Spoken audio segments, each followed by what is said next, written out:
Bom, e aí vamos mais uma vez de David Fincher, supostamente aí contando uma história verdadeira, com tudo aí para a próxima temporada do Oscar do ano que vem.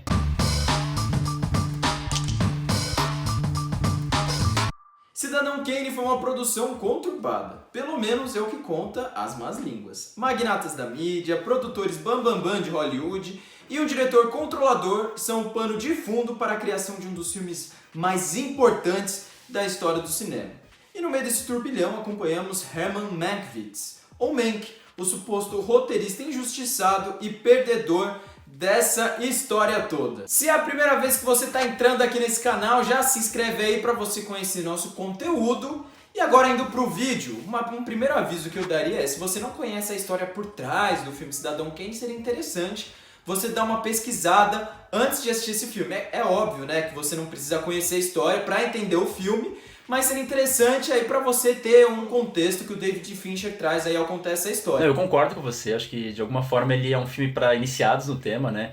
Por conta da quantidade de personagens, por conta do contexto que ele está trazendo, ele não está interessado em mastigar tudo bonitinho, quem é quem ali na história, como é que você vai de um ponto ao outro, você é meio que jogado ali no meio e você tem que coletar esses fragmentos e reunir. E acho que o filme ele te dá recursos para isso, mas se você quiser conhecer o contexto, eu recomendo muito um vídeo que o Royal Ocean Film Society, que é um canal aqui no YouTube, fez contando toda a controvérsia por trás do filme, porque em linhas gerais, né, você tem o filme do Orson Welles e a Pauline Kael, que é uma grande crítica de cinema, escreveu um ensaio gigantesco na New Yorker, falando que na verdade não teria dado os devidos créditos do Mankiewicz, então o personagem aqui desse filme, motivado por um egocentrismo que o Orson Welles muitas vezes já foi acusado de ter, mas no vídeo ele resgata alguns depoimentos no qual a Pauline Kael teria, enfim, plagiado textos de um outro cara para fazer o ensaio dela, de forma que ela mesma teria cometido o que ela estava acusando do Orson Welles. Então é uma confusão generalizada, até hoje não se sabe de fato quem tem a razão nessa história. Mas eu recomendo fortemente que vocês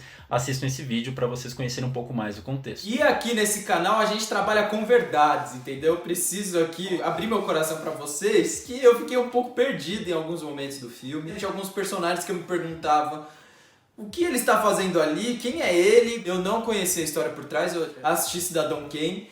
Mas, de fato, eu não sei se é por conta desse contexto de pandemia, a gente tá em casa. Esse era um filme que eu gostaria de ter assistido no cinema, assim, ter tido mais atenção. Então, em alguns momentos, eu não vou mentir pra vocês, eu mesmo me perdi, até comentei com o Nathan, mas eu acho que é mais um problema meu de desatenção do que, enfim, de furos, né, do filme ali, de conseguir contextualizar a história como um todo. Bom, mas acima de tudo, eu acho que uma coisa que a gente estava falando aqui é que o filme ele precisa se fechar por si só. E eu acho que mesmo se você não conhece muito bem esse contexto por trás, você tem muitos recursos para isso, né? Partindo desse ponto de vista de que o Mank, ele é de certa forma esse personagem injustiçado, que todas as outras pessoas de alguma forma querem impedir que ele chegue até certo sucesso. Então a sensação que eu tenho assistindo esse filme é que o Mank, de certa forma, está numa espécie de purgatório, num certo retiro, em que ele pode reescrever as histórias dele, reescrever as memórias de uma forma que todos esses personagens que estavam ali à volta nunca deixaram ele fazer. E eu acho que a estética ajuda muito a criar essa sensação, porque você tem esse filme que é preto e branco, né? Acho que para além da homenagem que você faz ao filme original, que também era em preto e branco, numa era que você pode fazer filmes coloridos, um filme preto e branco, de certa forma, você está quebrando com uma certa realidade, né? Para mim, a sensação que eu tenho é que você está nesse espaço meio onírico ali, que esse personagem está sendo confrontado por todas as dores que ele teve. Então você tem, todos os espaços são hiper contrastados, então é um branco muito forte contra um preto muito forte, e aí você tem esses demônios dele, né? Então, tanto o Orson Welles como diretor, um produtor que vai cobrar ele, a ex-esposa, uma femme fatale, que meio que vão chegando nesse espaço completamente isolado do mundo, por uma única estradinha, parece meio que uma coisa de purgatório mesmo. Então assim, você tem esse personagem que está enclausurado ali, né? São as memórias que vêm até ele, e são todas contadas do ponto de vista dele, né? Porque você vê, tem até as marcações de roteiro, agora a gente vai para tal memória, mas sou eu que estou contando essa história. Então acho que, assim, de certa forma, você pode ler esse filme inteiro de uma forma super literal desse personagem indo contra a maré de grandes poderosos, mas eu acho que tem uma noção de muita vulnerabilidade desse personagem que está ali macambuzo, no leito de morte e, de certa forma, confrontando todos esses demônios dele. Acho que uma história mais popular que a gente pode evocar aqui para fazer um paralelo interessante com esse filme é Os Fantasmas de Scrooge, né? O Conto de Natal, o personagem macambuzo que de alguma forma se arrepende, mas acha que tem grandes conquistas a fazer, e ele é visitado pelos seus demônios, né? Que no caso são os fantasmas dele, e os fantasmas aqui são todos esses personagens que a gente citou. Eu não sei se o Éder tem essa sensação também. Não, eu concordo totalmente com você. De fato, eu acho que ali é um processo de autoconhecimento ali daquele personagem, né? Ele poderia estar num momento muito decadente e ao mesmo tempo que ele estava nessa fase tão conturbada da vida pessoal, foi no momento que ele conseguiu aí fazer uma de suas maiores obras. Eu vejo ali que é um personagem que está no meio de muitas pessoas, mas ao mesmo tempo ele é um cara solitário, é um cara que tem questões até um tanto quanto profundas, né? Ele utiliza a bebida também ali para tentar se esquivar e tentar viver naquele mundo tão conturbado ali, cheio de pessoas importantes. Então é um cara que está ali no meio de muitas pessoas e ao mesmo tempo está sozinho, né? Um cara muito solitário, ele tem essa trajetória bastante difícil e tortuosa. Então acho que é um personagem repleto de nuances, às vezes ele é um pouco contraditório, defende muito bem os pontos de vista que ele acredita, e no outro ele é meio canastrão, então assim, meio egoísta. Então eu acho que a construção desse personagem ao longo do filme aí, ela é bastante complexa, né? Pegando essa deixa que o Éder falou sobre o personagem ele ser solitário, acho que uma segunda história que a gente pode evocar, que inclusive é citada durante o filme, é a do Don Quixote, né? Esse personagem que de alguma forma é um guerreiro solitário contra grandes nomes que ele meio que tem que ir combatendo um a um. Então você tem os produtores, você tem o diretor, você tem até mesmo essa personagem feminina que ele não consegue conquistar. Ele, de alguma forma, é um pouco desvairado, ele é um personagem bêbado, ele tá vivendo nesse mundo de fantasias dele. Você vê que um negocinho qualquer na cabeça dele se torna um dragão, porque, como eu tava dizendo, né, a gente tá acompanhando toda essa história do ponto de vista do Mank, né, ele que tá escrevendo tudo isso. Então, de certa forma, pensando no Don Quixote, né, a gente pode ter o Mank como esse homem que viveu uma vida inteira sem muito destaque, e quando chega no final dela, ele tem uma necessidade intensa de viver uma aventura. Então ele escuta um grito de uma mulher ali no fundo e ele acha que ele precisa salvar essa mulher, mas na verdade ela está participando de uma cena de um filme. Ele acha que ele vai ser um herói por um dia, então ele vai salvar o amigo que está ali à beira de se suicidar. Só que na verdade ele acha que consegue isso, mas não consegue. Então o personagem está numa cruzada própria contra a fama, só que ele não tem fama nenhuma. Então, por exemplo, tem uma cena que é muito clara isso, que ele chega num carro junto com outros famosos, aí chega um monte de gente ali, parece que vai abraçar ele, fazer autógrafo com ele, mas na verdade não. Ele tá ali, macambuzo, que na verdade é interessante, são as pessoas que estão na frente do carro. Ele tá numa cruzada contra o poder, contra a política, então toda essa coisa que ele tem ali de uma certa conspiração, que na verdade tem um lado socialista que está evoluindo, e ele precisa fazer parte disso contra as grandes corporações, e no fim ele perde, né? Os socialistas, que na verdade nem socialistas são, perdem as eleições. Ou mesmo numa cruzada para ser amado, né? Porque ele tem essa esposa que o tempo inteiro no filme ele fica perguntando, mas por que você está comigo? Por que você me ama? E ao mesmo tempo ele de certa forma admira essa outra mulher, a Marion, né, que é parceira ali do William Hurt, que não à toa, ele não vai poder ficar interessado numa mocinha qualquer, ele justamente quer a mocinha do chefão, e aí ele imagina tudo em torno dela, essa moça inclusive é super idealizada. Então o que a gente tem aqui é essa história de um personagem que quer o tempo inteiro ser admirado, por estar num espaço em que todos os outros são admirados, tenta se espelhar nesses outros, e a forma como ele consegue fazer isso é criticando os outros, mas ao mesmo tempo ele coloca cada vez mais terra sobre a própria cova. Você falou aí da parte estética, eu acho que é um dos pontos altos do filme, né? Todos esses recursos de ser preto e branco, os enquadramentos que ele utiliza, até o próprio som meio abafado, lembra muito aqueles filmes dos anos 40 ali, que foi quando o Cidadão Kane foi gravado. Então eu acho que ele é um recurso estético que nos liga diretamente ao filme. Eu acho que fez muito sentido, eu acho que deu uma graça mais ali pro filme, eu acho que ele conseguiu aí fazer essa conexão sem criar muitos exageros ali, maneirismos estéticos. Acaba sendo aí uma certa jogada mais audaciosa, né? Tendo em vista que esse filme ele foi feito para os serviços de streaming, né? Foi feito para Netflix, então é mais difícil aí às vezes de engajar o público. Mas se a gente parar para ver, recentemente nós tivemos aí Roma, que o filme bombou, o filme do Afonso Cuarón foi super indicado ao Oscar e deu super certo. E é bom, Éder, você ter puxado essa parte mais estética, porque a gente está falando aqui de um filme que não teria existido sem o roteiro e que, por consequência, não teria existido sem Mank.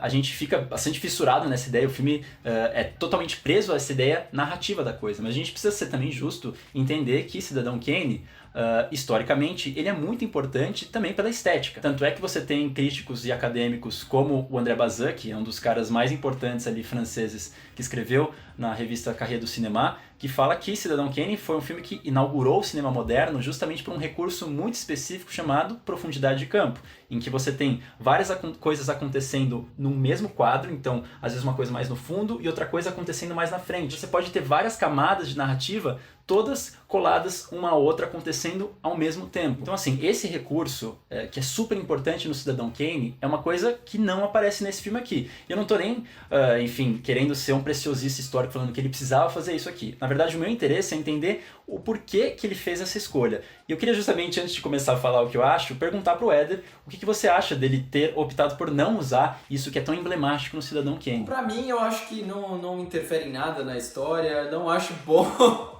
mas também não acho ruim, não sei se ficou muito claro, mas eu acho que não ter utilizado esse recurso de profundidade de campo não impediu com que o filme conseguisse ali contar a história da forma como David Fincher acho que supostamente gostaria que fosse contado. Eu acho que isso não interfere ali na experiência ao assistir o filme. Cara, sabe por que me incomoda um pouco ele não ter utilizado esse recurso? Se você for comparar como o Orson Welles filmaria ali uma conversa no Cidadão Kane, que eu estava falando justamente com essa profundidade de campo, e aqui, que parece que é muito mais cortes rápidos, ágeis, uma coisa até meio Aaron Sorkin, que é o roteirista do Rede Social que o Fincher dirigiu, que às vezes o personagem, vamos lá, vamos andar e vamos conversar, que isso me irrita profundamente, personagens andando e conversando, que é um maneirismo de Aaron Sorkin, acho que existe aqui também um pouco, mas pega aquela cena do jantar, por exemplo, os personagens estão o tempo inteiro falando e é corte, e você tem dois personagens que de certa forma estão concordando que é a Femme Fatale e esse personagem aqui, só que é tanto corte que você não consegue ver muitos olhares ali, porque a gente não está muito interessado na geometria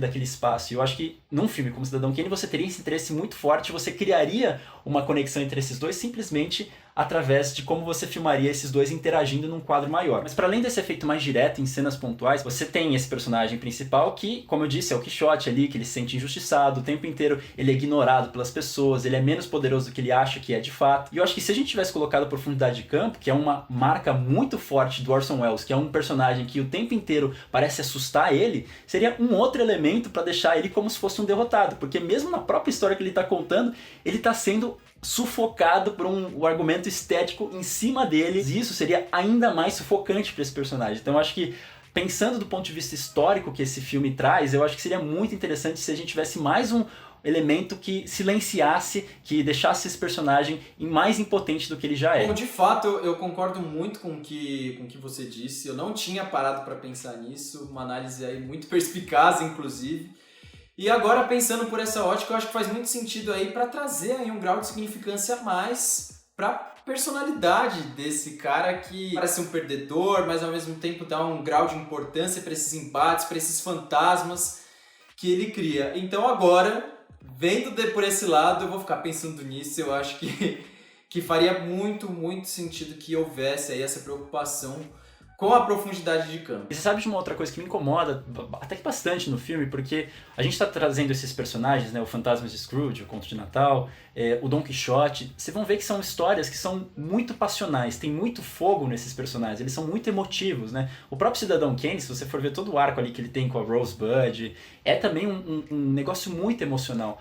E eu acho que assim, o que eu sinto muito no Mank é que é um filme muito frio. Ainda que o Mank ele seja muito pulsante, o mundo que tá à volta dele parece que não tem essa pulsão. Então assim, eu acho que pra um personagem tão colérico, de um filme que tem uma produção tão colérica, enfim, de uma história tão colérica, eu sinto falta dessa cólera também nesse espaço todo que acontece ali no meio do filme. Eu concordo totalmente com você, foi um filme que eu tive um pouco de dificuldade de entrar, foi um filme que eu tive um pouco de dificuldade de sentir essa emoção, não sei se é talvez porque eu tenha ficado perdido em alguns momentos. Ele é esteticamente muito bonito, ele tem aí um roteiro interessante, mas eu acho que faltou aí trazer essa vida. E sobre a questão do final, vai ter um pequeno spoiler, enfim, então se você está sensível a spoilers, pule pro tempo indicado. Eu acho que ali no finalzinho ele tenta trazer um tom ali um pouco mais melodramático, ele tenta trazer essa emoção um pouco mais potente,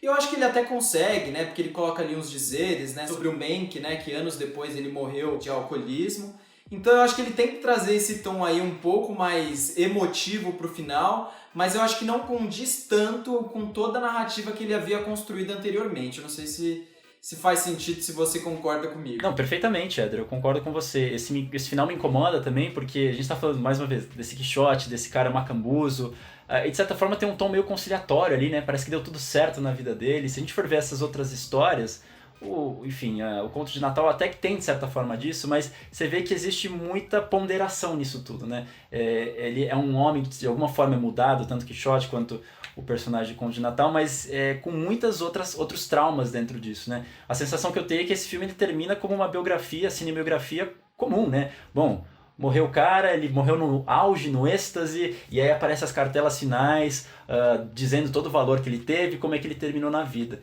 Então, pra mim, é um outro gosto amargo, assim, porque a gente que viu um personagem tão destrutivo e tão destruidor ali em volta, um filme que talvez a conciliação é a última das coisas que o Mank estava procurando, né? Porque será que ele ganhou mesmo? Eu acho que é um filme que acaba ficando um pouco num limbo, assim, porque ao mesmo tempo que ele é um filme com várias características aí de ser indicado pro Oscar, né, de falar sobre a própria história do cinema, de ter aí esse rigor estético, de fazer um filme preto e branco e tudo mais. Mas, por outro lado, eu acho que, de fato, falta essa emoção. E é um filme ali que, dentro da Netflix, ele acaba ficando um pouco perdido. Porque ele é um filme, acho que até muito específico, né? Para as pessoas que, de fato, gostam do cinema, para as pessoas que, de fato, acompanham o cinema. Então, talvez os desavisados aí que acabem entrando nesse filme não gostem tanto, não é um filme muito marcante pra mim.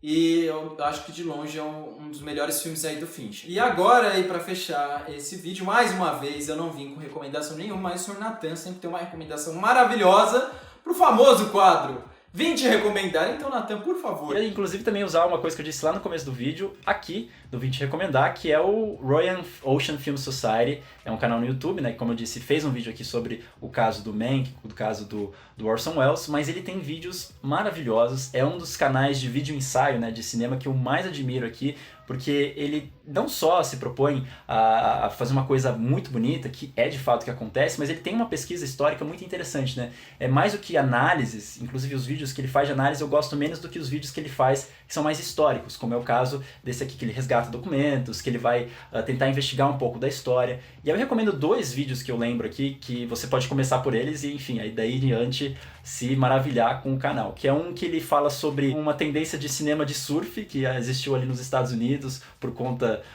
do crescimento ali do esporte, e que ele faz todo um histórico muito legal, trazendo vários filmes que trataram disso e como é que acontecia a dinâmica, quais eram as características. E um outro que a gente tem 3D, a gente teve a cor, a gente teve som, que todos começaram como certas inovações, alguns ficaram, outros sumiram, e um desses que sumiu foi o cinema de cheiro. Então existiu uma tendência para trazer as pessoas de volta ao cinema quando a televisão estava roubando as pessoas, que era fazer com que as pessoas cheirassem. E aí tem várias outras coisas que ele traz também, de coisas malucas que tentaram levar para o cinema, que muitas delas não deram certo. Ele faz um resgate histórico disso tudo com uma edição maravilhosa. Então assim, é um canal americano, tem as legendas, né, automáticas do YouTube traduzidas para o português. Talvez isso possa ajudar um pouco para quem não domina muito bem a língua, mas eu recomendo fortemente esse canal. É isso, dica maravilhosa. Mais uma vez lembrando, não esqueçam de curtir o vídeo, de comentar aí o que vocês acharam do filme, que já está disponível lá na Netflix, e dizer aí se você acha que tem alguma possibilidade desse filme aí concorrer ou ganhar o Oscar, tá bom? Então é isso, gente. E se inscreve no canal. Se inscreva no canal, isso é verdade, não pode esquecer. Muito obrigado por ter nos acompanhado até aqui e até a próxima. Valeu!